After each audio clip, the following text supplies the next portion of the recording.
My name is Natalie Carter. I'm 32 years old, and the moment my boyfriend said, "I'm not moving to that boring small town for your job," something inside me went still. Not shattered, not exploded, just still. That was almost worse because I had spent 5 years loving Ethan Parker with my whole heart, and in the space of one careless sentence, I felt that love stop reaching for him and start pulling back toward me. At the time, we were what people in the city would call established. 5 years together. A sleek apartment in a neighborhood where every coffee shop looked curated for Instagram and every dinner reservation felt like proof you were doing adulthood correctly. Ethan was 29, polished without seeming like he tried too hard, social in a way people found effortless, and very good at building a life that looked impressive from the outside. He worked in brand strategy. I was a senior software architect at a tech company, the kind of role that paid well, demanded a lot, and made people assume I had everything figured out. From the outside, maybe I did. We had our routines. Friday dinners at impossible places, Sunday walks through crowded markets, brunches with his friends that somehow always turned into subtle status games disguised as conversation. We were engaged. We had started talking about venues, guest lists, and where we might eventually buy a place if the housing market ever stopped feeling absurd. I thought we were building something. I thought we were the kind of couple who could handle a crossroads. Then, last March, my company called me into a meeting that changed the temperature of my entire life. They were opening a new research and development facility in Millbrook, a town about 3 hours north of the city. Population just over 30,000. Small by Ethan's standards. Invisible, probably, to people who measured worth by skyline density and restaurant rankings.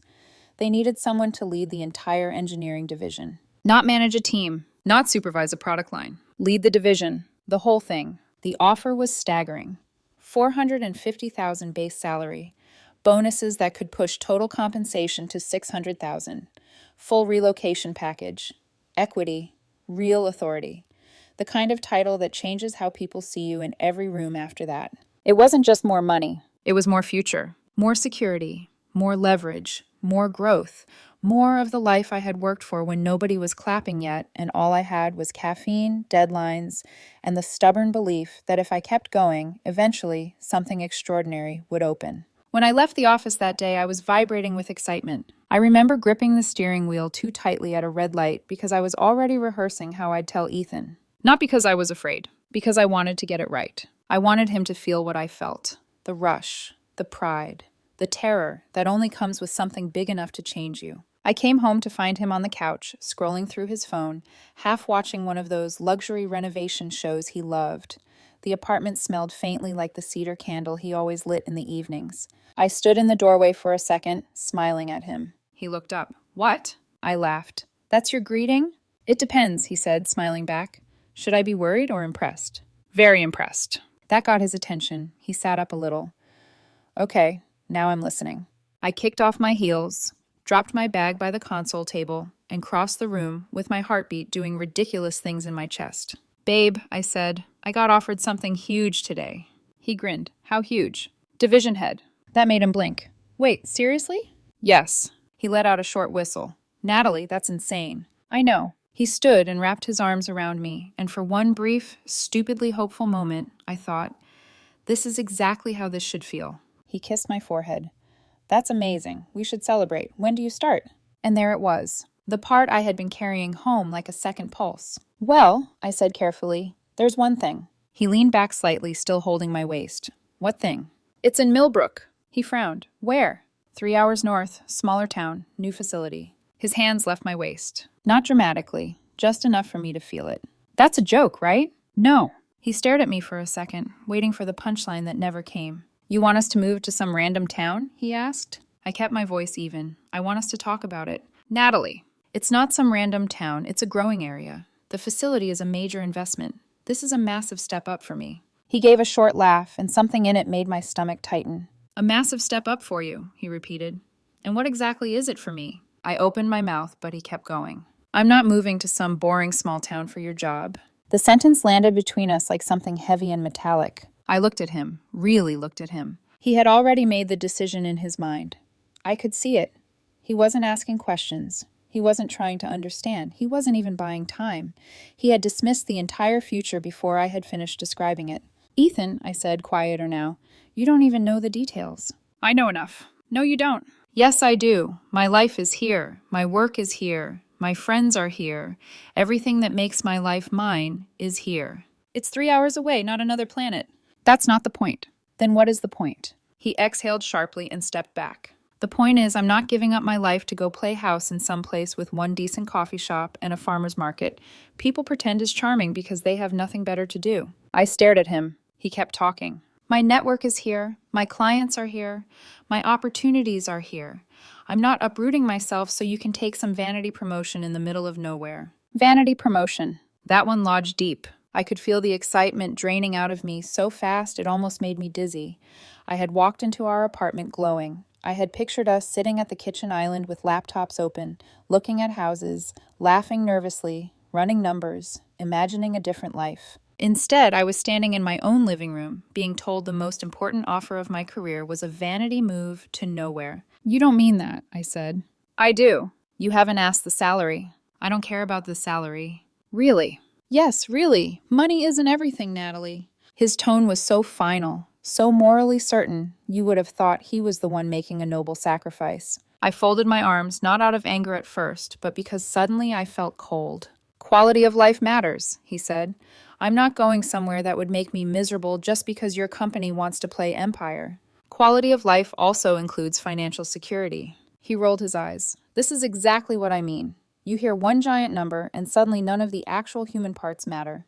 That almost made me laugh. Not because it was funny, because it was so breathtakingly convenient. He didn't know the number, didn't know the title, didn't know the equity package, didn't know what the town actually looked like, didn't know the housing market there, the schools, the projected growth, or what it could mean for both of us. He knew none of it, and he had still built an entire moral argument around why I was wrong. I walked to the kitchen counter and braced a hand against it, trying to keep my voice from hardening too soon. You really won't even discuss it? There's nothing to discuss. There's everything to discuss. No, he said, sharper now. What there is you expecting me to throw away my life because you got dazzled by a title. I turned to face him fully. Is that really what you think this is? I think if you loved me, this wouldn't even be a conversation. That line should have broken me. Instead, it clarified something. Love, in Ethan's mind, apparently meant automatic surrender. Mine. My ambition was negotiable. His comfort was not. My future was a discussion. His lifestyle was a conclusion. I looked at the man I had planned to marry and saw, maybe for the first time, how narrow his version of partnership really was. As long as love looked like agreement, he was generous. As long as commitment meant I fit neatly into the life he preferred, he was all in. But the second my path required movement from him, his answer wasn't curiosity. It was contempt. Finally, I said, I understand. He relaxed immediately, which told me even more than the argument had. Good, he said. Can we please drop this now? I nodded once. And outwardly I did. That night, he ordered takeout from our favorite place, as if the conversation had been settled like adults.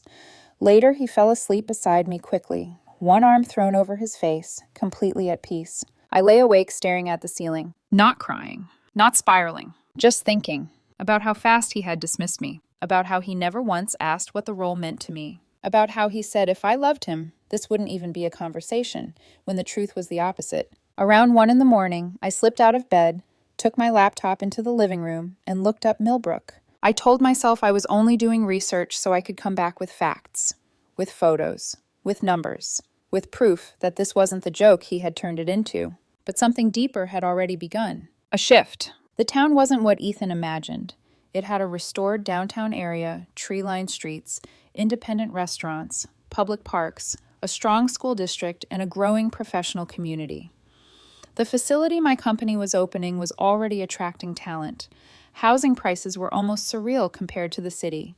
Homes that would have cost $2 million where we lived were selling for $400,000 there. I clicked through photos of wide porches, bright kitchens, and yards big enough for actual silence. Then I pulled up the compensation package again and read it slowly. A title people chase for years. Money that could change the rest of my life. A chance to lead something big before I was even 33. And all Ethan had heard was boring. By the time I shut the laptop, the room had gone dark except for the glow from the street outside. I stood there for a long moment, listening to the quiet apartment, knowing something had started that I couldn't undo. I still loved him then. That's the part people misunderstand. Love doesn't always vanish when the truth arrives. Sometimes it stays. It just stops making you blind. The next 2 weeks should have been full of hard conversations. Instead, they became a masterclass in avoidance. I tried at first, I really did. The morning after our argument, I brought it up gently over coffee. Ethan was standing at the counter in one of his fitted black t-shirts, scrolling through emails on his phone while I stirred oat milk into my cup. I found some information about Millbrook, I said carefully. It's actually not what you think. He didn't look up. Natalie, just hear me out for 5 minutes. He set his mug down with a little too much force. We already talked about this. No, you talked. You shut it down. Because there's nothing to revisit. I held his gaze. You dismissed the biggest opportunity of my career without even asking a single real question. He gave me a tired look, like I was the one dragging out something unreasonable. I'm not doing this before work. You mean you're not doing it at all? He grabbed his jacket from the back of the chair. I mean, I'm not starting my day with another fight about how I'm supposed to be excited to ruin my own life. And just like that, he was gone. The door shut softly. That was the worst part. Not slammed, not dramatic, just soft, casual, like this wasn't the kind of conversation that could split a life in half. Over the next several days, I tried again in different ways. I sent him links to articles about the region's growth. He left them unread. I showed him photos of downtown on my laptop one night while he was on the couch. He barely glanced at them before saying, "You can find flattering pictures of anywhere online." I printed out a side-by-side financial breakdown and left it on the counter, city versus Millbrook, rent versus mortgage potential, savings trajectory, and future investment possibilities. He looked at the pages for all of 3 seconds before pushing them aside and asking if we were still meeting Lauren and Jason for dinner at 8. The more information I brought, the less interested he became. It was never really about the town. If he had been scared, I could have worked with scared. If he had been sad, conflicted, uncertain, overwhelmed, I could have met him there. But contempt? Contempt is a wall. And Ethan wasn't conflicted. He had already decided that anything outside the life he liked had to be beneath him. A week later, we went to dinner with his friends. It was one of those long, glossy evenings in a restaurant where every plate looked smaller than it should have for the price. And everyone talked too loudly because half the point of being there was being seen there. Lauren was wearing a silk blouse that probably cost more than my first laptop. Jason had that polished, amused expression he always wore when he wanted people to think he was observing life from a more elevated level than the rest of us. Ethan sat beside me with one hand resting lightly on my chair, affectionate and easy in public, like nothing between us was fraying. I should have known the subject would come up. I just didn't know he would turn me into entertainment. So, Lauren said halfway through appetizers, swirling her wine, Ethan told us about the little small-town drama. I felt my spine straighten. Ethan gave me a look that was almost apologetic, but not enough to matter. I set my fork down. The little what? She laughed. The move, or proposed move, or whatever we're calling it. Jason smirked. I still can't picture you in some tiny place where the most exciting event of the year is probably a pumpkin festival. The table laughed. Everyone except me. I looked at Ethan. He avoided my eyes by taking a sip of his drink. That was when Jessica leaned in from across the table.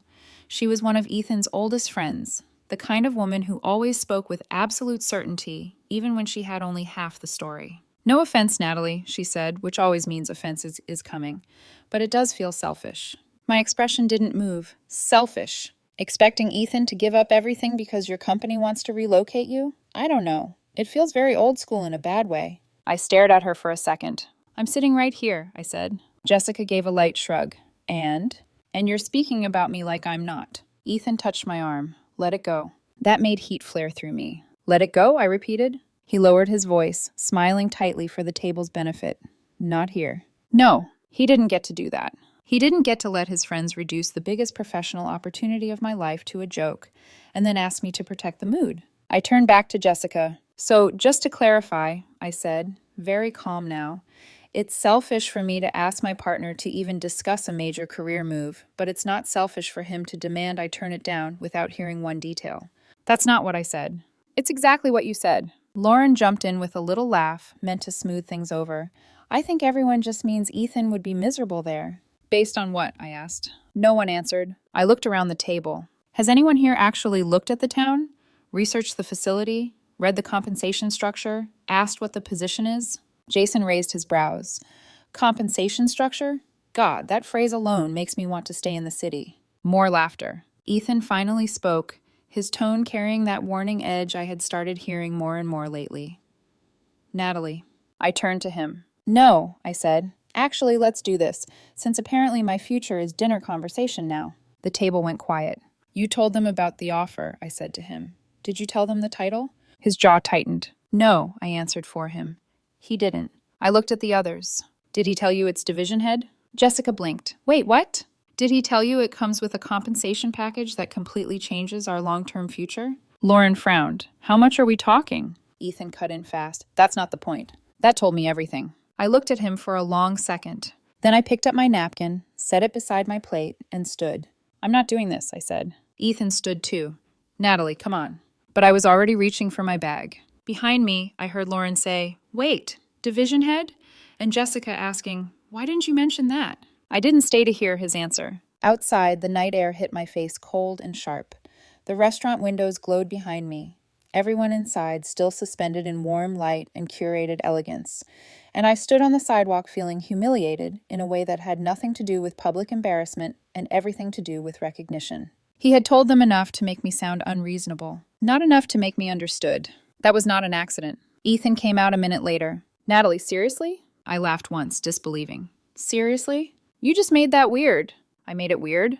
You didn't have to ambush everyone with salary talk. I didn't ambush anyone. I defended myself after your friends called me selfish while you sat there and let them. He rubbed a hand over his face. They were trying to support me. Exactly. There it was again. Support me. Not support us. Not help us think through something hard. Not see both sides. Support him. Because in his mind, this was not a joint decision requiring mutual respect. It was a threat to the life he had chosen, and everyone around him had instinctively rallied to protect that life. What did you tell them? I asked quietly. He looked away for half a second, which was answer enough. I told them the basics. No, you told them the version that made you look abandoned and me look power-hungry. That's not fair, isn't it? You are turning this into something ugly. No, I said, my voice flattening. I'm finally seeing that it already was. His face changed a little then. Not softened, not remorseful. Defensive. You're overreacting. I almost smiled. Overreacting. The patronizing little blade people use when they want your pain to sound irrational. I stepped closer, lowering my voice. Do you know what the hardest part is? He said nothing. It's not that you don't want to move. It's that you never once treated my opportunity like it deserved seriousness. You treated it like an inconvenience, a phase, a ridiculous idea that needed to be put back in its place. That's not true. It is. He looked angry now, but beneath it I could see something else. Fear, not fear of losing me. Fear of losing control of the narrative. When we got home, we barely spoke. He changed into sweatpants and turned on the television. I took my laptop into the bedroom and shut the door. Then I did something I had been resisting, because doing it would make the possibility feel too real. I opened the email from my company, the one I had read half a dozen times already. I clicked accept. My hand trembled once, just once, before it steadied on the mouse. Then it was done. No confetti, no soundtrack, no immediate lightning bolt through the ceiling. Just one small click that rearranged my future. For a few seconds, I sat there staring at the screen, breathing shallowly, waiting for panic. What came instead was grief. Deep, clean, unmistakable grief. Not for the job, not for the city. For what that click meant about us. Because I hadn't accepted the position without Ethan. I had accepted it because Ethan had made it clear there was no version of him that would stand beside me in it. I called my boss the next morning from my car before work. When she answered, I said, I'm in. Her excitement filled the line immediately. She told me they were thrilled. She said we'd begin transition planning right away. There would be 6 weeks to relocate. HR would send paperwork. Housing support would be available. The team in Millbrook was eager to meet me. I thanked her, ended the call, and sat in silence for a moment with both hands on the steering wheel. 6 weeks. My whole life had just acquired a countdown. From that point on, I started preparing quietly. I opened a new checking account for the relocation package and salary adjustment. I started reviewing neighborhoods in Millbrook late at night after Ethan fell asleep. I looked at rentals first, then homes, then school district maps, even though we didn't have children yet, because I wanted to understand what a real future there could look like. Every time I clicked through photos of those homes, I felt two things at once: hope and heartbreak, because I could still picture us there sometimes, a version of us that no longer existed. 3 weeks into the transition, Ethan finally noticed the emotional distance. We were eating takeout at the kitchen island, both too tired to cook, city lights flickering against the windows. He looked up from his food and frowned.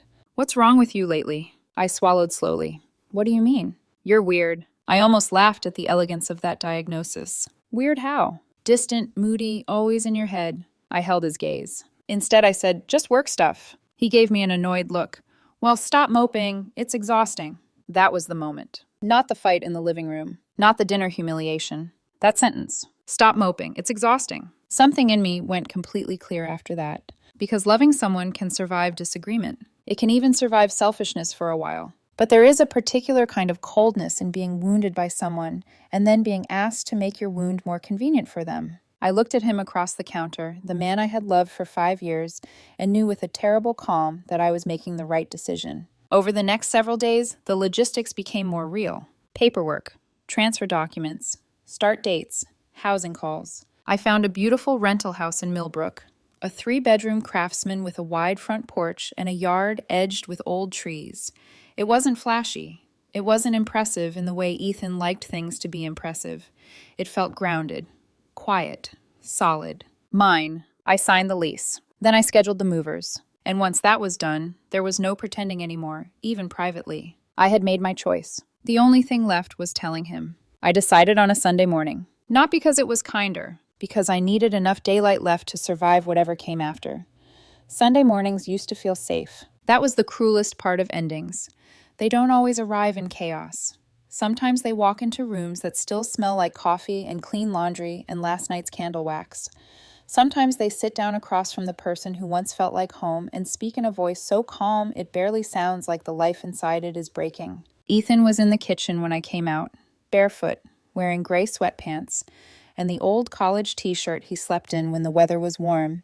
He was making coffee with the lazy ease of someone who believed the shape of his life was still intact. He glanced over his shoulder. "You want coffee?" "No," I said. Maybe it was my tone. Maybe something in my face had finally changed enough to be visible. He turned fully then, mug in hand, his expression sharpening just slightly. "What?" I stood on the other side of the island and folded my hands together so he wouldn't see them tremble. "We need to talk." His mouth tightened instantly. "If this is about Millbrook again, I thought we were done." "We were," I said. "I accepted the job." For 1 second, he just stared at me. Then he laughed. Not because it was funny, because his mind rejected the sentence on impact. "Very funny. I'm serious." That smile faded from his face in pieces. "What do you mean you're serious?" "I mean I accepted the position. I start in 2 weeks. The movers are scheduled for next Monday. I found a house to rent." The mug in his hand lowered slowly until it touched the countertop. He looked at me like I had become someone else in the middle of the sentence. "You can't be serious." "I am. We're engaged." The words came out sharp, almost offended, as if my first betrayal was not the decision itself, but the fact that I had made it as a full human being instead of an extension of him. I held his gaze. "And you made it very clear that your life here matters more to you than our future." "That is not what I said." My voice stayed even. "You said you were not moving for my job or any job. You said there was nothing to discuss. You said if I loved you, this wouldn't even be a conversation." His face flushed. "Because it's insane, Natalie. You're throwing away everything we built for a job." "It's not just a job. It is to me." There it was. Plain, unvarnished. "It is to me." I nodded slowly. "It's running an entire division," I said. "It's the biggest opportunity of my career. I don't care if they made you CEO. I'm not moving." "I know." The 2 words hit him harder than I expected. I watched it happen. The moment he realized I wasn't standing there to negotiate anymore, that I wasn't asking for him to reconsider, that I was informing him of a reality that now existed, whether he approved of it or not. His voice dropped. "So that's it? You just decided for both of us?" I almost laughed. "You decided first," I said quietly. "You just assumed your decision would be the final one." "That's not fair." "No. What wasn't fair was you refusing to even have an adult conversation about this and expecting me to set my future on fire so your routine stayed intact." His jaw clenched. "My routine?" "Yes, your routine, your restaurants, your clients, your image, your very curated version of what a good life looks like." "You're being cruel." "No," I said. "I'm being accurate." For a moment, neither of us moved. Then he looked at me with something like disbelief. "You're really going to throw away 5 years for money?" The sentence should have angered me. Instead, it made me tired. Because even now, he was still shrinking it. still choosing the version of the story where I had become greedy rather than the version where he had been dismissive, arrogant, and unwilling to bend even an inch for someone he claimed to love. I could have told him then. I could have told him the number, the full compensation, the bonuses, the equity. But I didn't, because by then, the number had become symbolic. He had made his decision without asking. He had never wanted to know, and that mattered more than the answer. "It's not about money," I said. He let out a bitter laugh. "Please. It's about respect." That landed. I saw it. Not because he agreed, because he understood I meant it. "You didn't respect me enough to listen," I said. "You didn't respect my work, my ambition, or what this meant to me. You just declared that your answer was no and expected me to obey it. I expected my fiancée to care whether her choices destroy our relationship.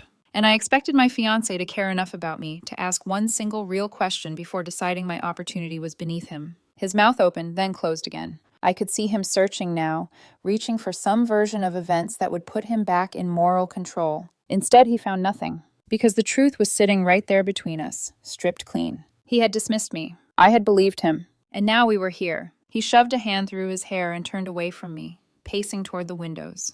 "This is unbelievable." "No," I said softly. "Actually, it's been inevitable for a while." He spun back around. "So what? You've just been pretending? For weeks?"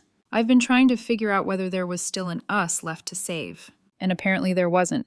You made that very clear." His expression changed then, something darker surfacing beneath the anger. "If you leave, we're over." The words came out like a threat, but underneath them I heard panic. I looked at him, really looked at him, at the man I had imagined marrying, building a home with, maybe raising children with someday, and felt grief move through me in one clean, devastating line. "I know," I said.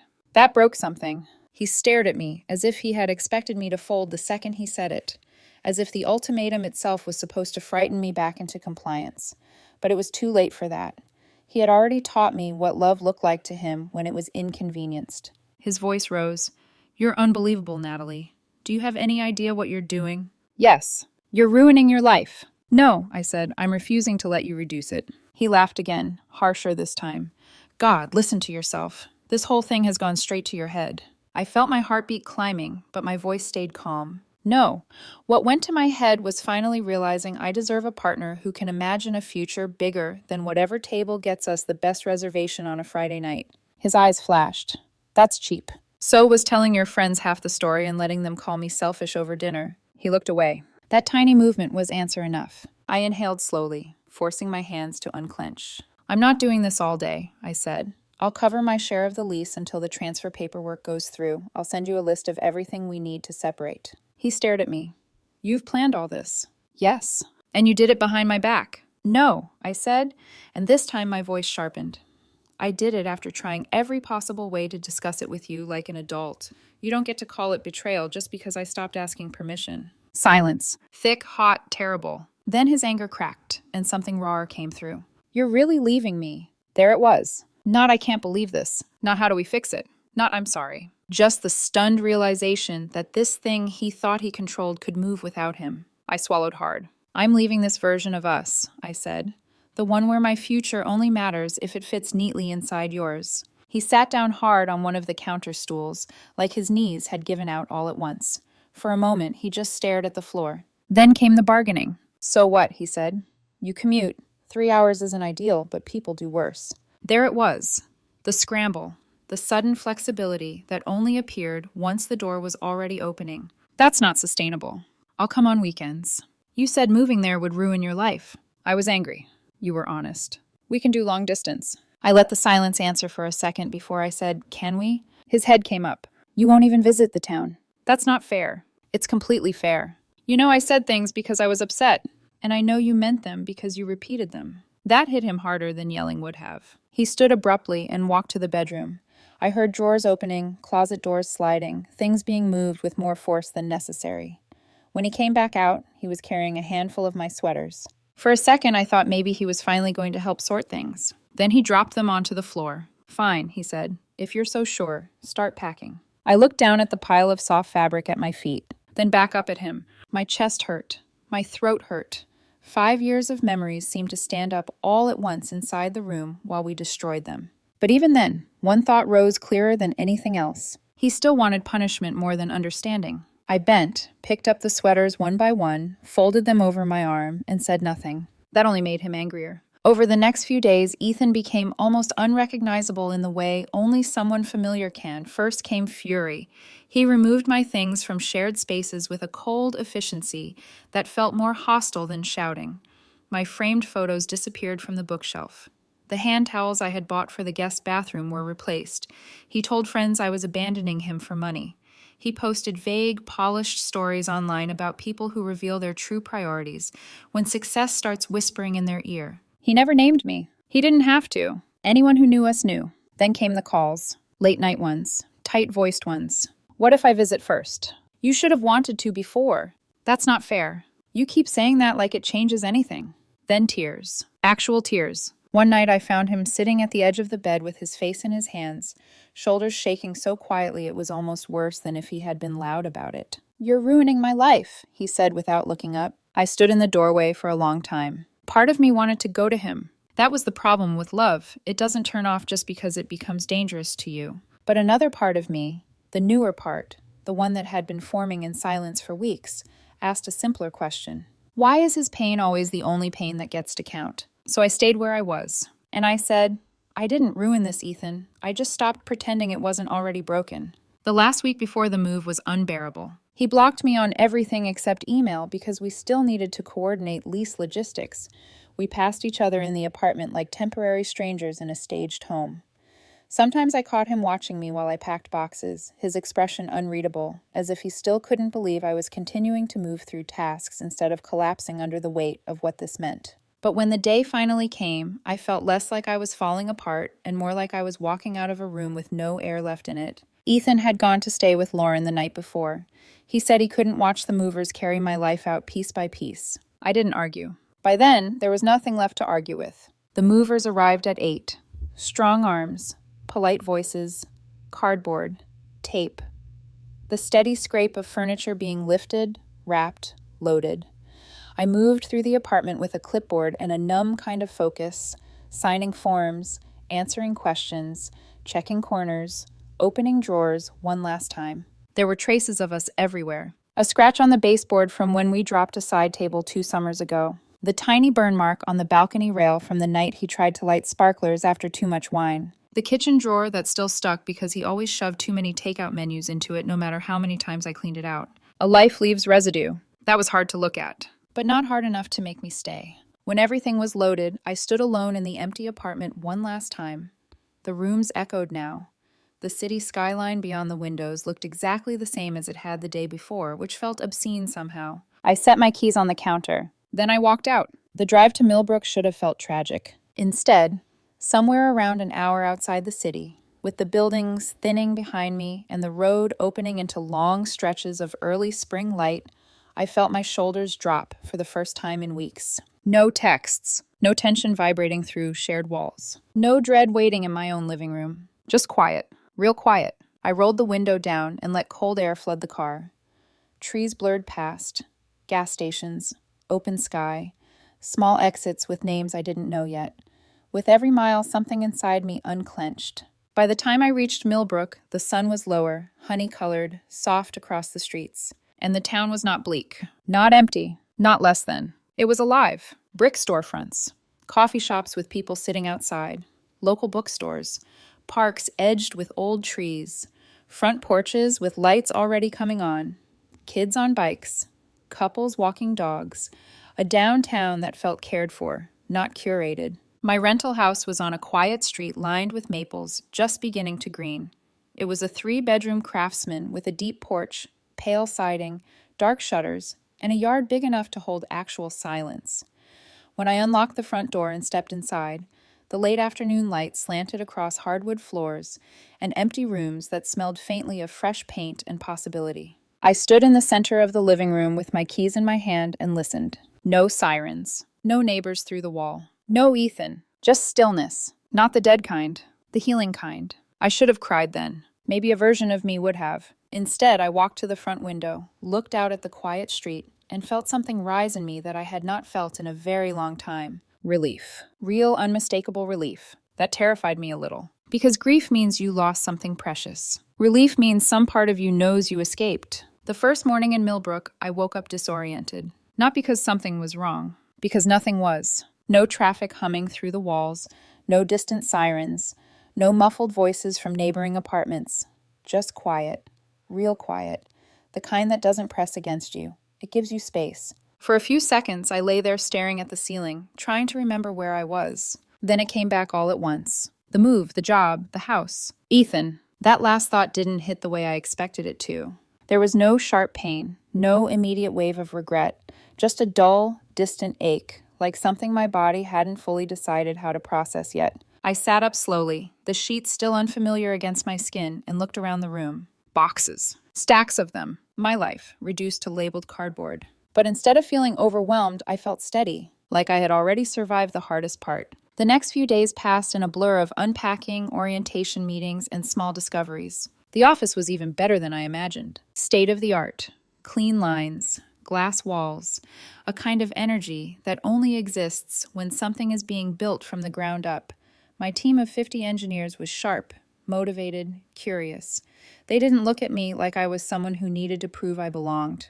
They looked at me like I was already in charge. That was new. That was powerful. On my second day, I stood in front of them in the main conference room, sunlight cutting across the table, and introduced myself as their division head. My voice didn't shake. Not once. I'm not here to maintain what exists, I told them. I'm here to build something better. And for the first time in weeks, I felt completely aligned with my own life. No resistance, no negotiation, no one minimizing what this meant. Just clarity. Outside of work, Millbrook kept surprising me. The coffee shop downtown knew my order by the third visit. The woman next door introduced herself with a plate of homemade cookies and a level of genuine warmth I hadn't experienced in years. There were farmers markets, yes, but there were also live music nights, outdoor movie screenings, local galleries, and restaurants that didn't need a Michelin star to serve food that actually tasted like someone cared. It wasn't less. It was different. And different, I realized, didn't mean worse. It meant honest.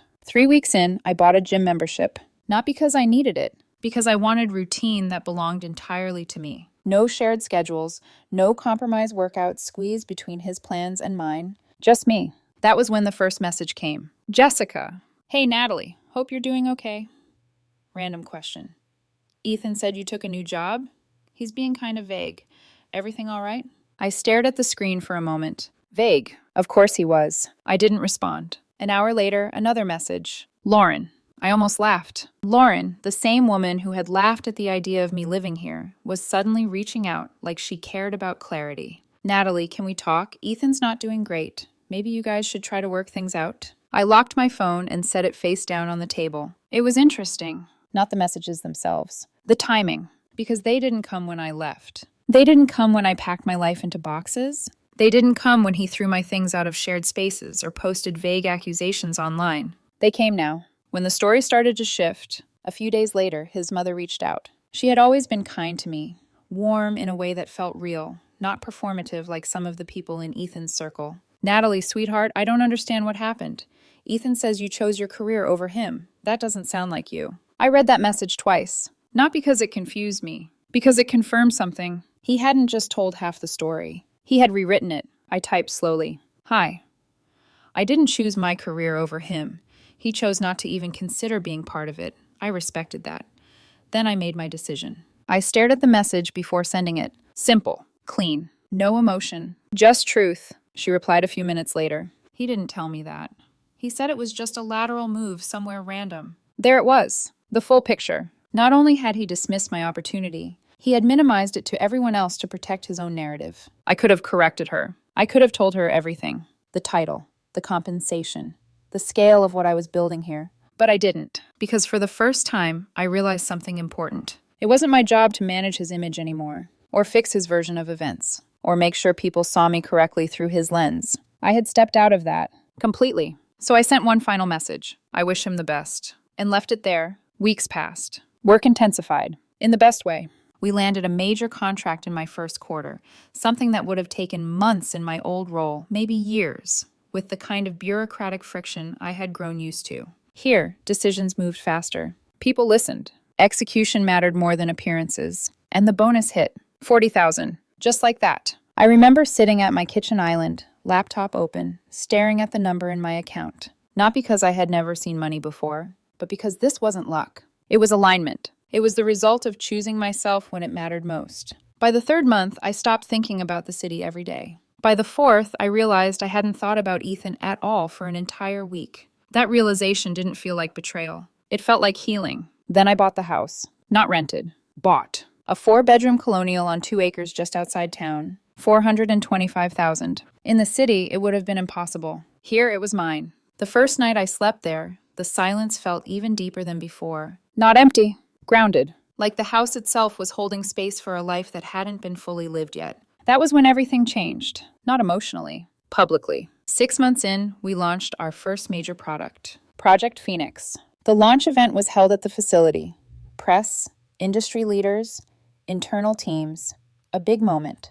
I wore a simple black dress. Nothing flashy. Just clean, structured, controlled. There was a photographer moving through the crowd, capturing moments. At one point, I was standing with my team, laughing at something one of the engineers said. He snapped a photo. I didn't think much of it until later that night. I posted it on LinkedIn, just a professional update. Proud to lead this incredible engineering division as we launch Project Phoenix. Amazing what we've built in 6 months.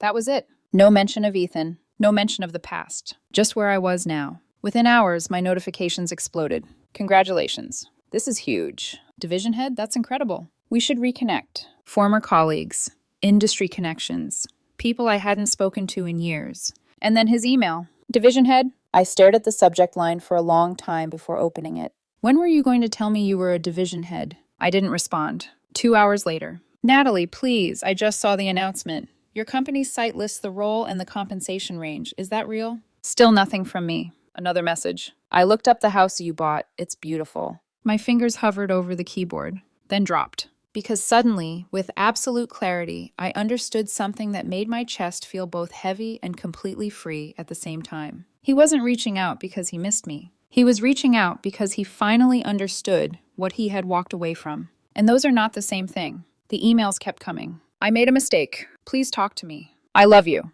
We can fix this. I leaned back in my chair, staring at the screen, feeling nothing but a quiet, settled certainty. 6 months ago, I would have answered, explained, defended, tried to rebuild something out of the wreckage. Now I just closed the laptop. Because for the first time since all of this started, I had nothing left to prove. The emails didn't stop. They just changed tone. At first, they were sharp, confused, almost accusatory, like I had somehow hidden something from him that he was entitled to know. Then came the shift, the kind you can feel even through a screen. Natalie, I didn't understand what you were being offered. I read that one twice, not because it was complicated, because it was so simple. He didn't understand. Not didn't have the information. Didn't want to understand.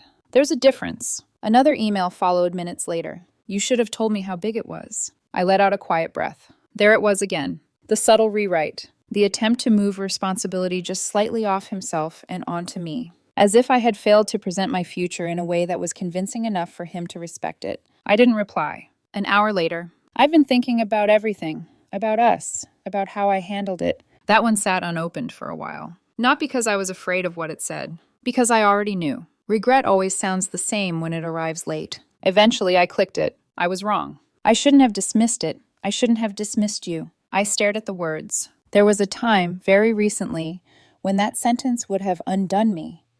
When I would have clung to it, replayed it, built entire emotional bridges out of it, just to get back to something that felt like us. Now it landed softly, like something important that had simply arrived too late. More messages followed. I was scared. I didn't want to lose my life here. I didn't think about what it meant for you. That one was closer to the truth. Closer, but still not complete. Because it wasn't just fear. It was certainty. Certainty that his life mattered more. Certainty that mine would adjust around his. Certainty that I would stay. And when that certainty broke, now we were here. Then came the message that told me everything I needed to know. I can come to Millbrook. I've been looking into it. There are opportunities. I could make it work. I leaned back slowly in my chair. 6 months ago, he wouldn't even look at photos of the town. Now he was researching. Not because the town changed, because the outcome did. Because suddenly Millbrook wasn't boring. It was valuable, and that made it acceptable. That was when I closed the email thread completely. Not just the window, the part of me that was still waiting for him to become someone else. A few days later, Lauren messaged again. He's not doing well. I stared at that sentence for a long time. Then I typed, He'll be okay, because he would be. People like Ethan don't break from loss. They adapt. They reframe. They rebuild a version of the story where they were wronged, just enough to preserve their identity. And eventually they move on, just like I had. Except he didn't move on. He escalated. It happened on a Saturday. I had just finished a late morning workout and stopped by the coffee shop downtown, the one with the corner table that caught the best light around noon. The place was busy, but calm, the low hum of conversation blending into something almost meditative. I had just sat down with my drink when the door opened, and he walked in. For a second, I thought my mind was playing tricks on me, because Ethan didn't belong here. Not in this space. Not in this version of my life. But then he saw me, and everything snapped into place. He looked different. Not dramatically, but enough. The designer edge was gone. The sharp, curated styling replaced with something softer. Jeans, a simple sweater, hair slightly less precise, like he had tried to translate himself into this environment. It didn't quite fit, but he had tried. He walked toward me slowly. Hi. My fingers tightened slightly around my cup. Ethan. There was a pause. Not awkward, just unfamiliar. How did you find me? I asked. He hesitated for half a second. I reached out to people. I asked around. Your old leasing contact mentioned the neighborhood. Then I ran into one of your neighbors yesterday. That tracked better. Still invasive. Still him. But at least real. You've been asking people about me. I needed to see you. Of course. Boundaries were always something he respected until they were inconvenient. I set my cup down. We don't have anything to talk about. We have everything to talk about. His voice cracked slightly on the last word. I studied him carefully. Not the man I used to love. The man standing in front of me now. I've read your emails, I said. And I understand what you're trying to say. Trying to say? He repeated. Natalie, I love you. There it was. The line. The one that used to mean something powerful. Now it felt misplaced. You didn't love me enough to listen to me, I said calmly. His face tightened. That's not fair. It's accurate. I made a mistake. No, I said softly. You made a decision. Silence stretched between us. I didn't know, he said finally. Didn't know what? How big it was, what it meant. The money, the position. You didn't know because you didn't care to ask. That's not true. It is. He stepped closer. I care now. And there it was. Clean. Unfiltered. Honest in a way the earlier emails weren't. I held his gaze. I know. That hit harder than rejection. Because it wasn't emotional. It was factual. His voice dropped. I see it now. The house, the town, your life here. We could have had this. The word we hung in the air like it belonged to a timeline that no longer existed. I am having this, I said. His jaw tightened. Without me. Yes. That was your choice. No, I said quietly. It was yours. He ran a hand through his hair, pacing once before stopping again. Let me fix it. I didn't respond. I'll move here. I'll start over. I've already looked into it. There's demand for design work, high-end homes, people with money. I can build something. I watched him carefully. Not what he was saying, why he was saying it. You researched it, I said. Yes, after you found out how much I make. His eyes flashed. That's not why. Really? Yes. Then why didn't you come 3 months ago? He hesitated. I needed time. I nodded slowly. You needed time to find out what you lost. That's not. It is. His voice broke then. Natalie, please. Real emotion this time. Not polished. Not controlled. Raw. I see it now, he said. I see everything. I was wrong. I was arrogant. I didn't understand what we could build together. For a split second, something inside me softened, because this was the version of him I had needed months ago. The version who could reflect, who could admit fault, who could see beyond himself. But timing matters, more than people want to admit. You don't want me, I said quietly. His head snapped up. What? You want the life. That's not true. It is. He shook his head. You don't believe that. I do. I held his gaze, steady, unflinching. Because if this was about me, you would have listened when it mattered. Silence. Heavy. Final. His shoulders dropped slightly. Not in defeat, in realization. That this conversation wasn't about convincing me anymore. It was about accepting something he couldn't undo. I've changed, he said quietly. No, I replied. Your circumstances changed. That was the line. The one that ended it. Not dramatically. Not loudly. Just completely. He stood there for a long moment, then nodded once, like he finally understood. Not the loss. The reason behind it. Okay, he said. And for the first time since he walked in, he didn't try to argue. He didn't try to push. He just stood there, looking at me like someone seeing the consequence of their choices clearly for the first time. Then he turned and walked out. I didn't stop him. I didn't call his name. I just sat there, watching the door close behind him, feeling something settle inside me with a quiet finality. Not anger, not sadness, closure, real closure. The kind that doesn't need another conversation. The kind that doesn't reopen. Just ends. I thought that was the end of it. It should have been. Clean break, clear conversation. No ambiguity left to hide behind. But people don't always let things end when they lose. Sometimes they escalate. The letter arrived on a Tuesday. Plain envelope. Legal letterhead.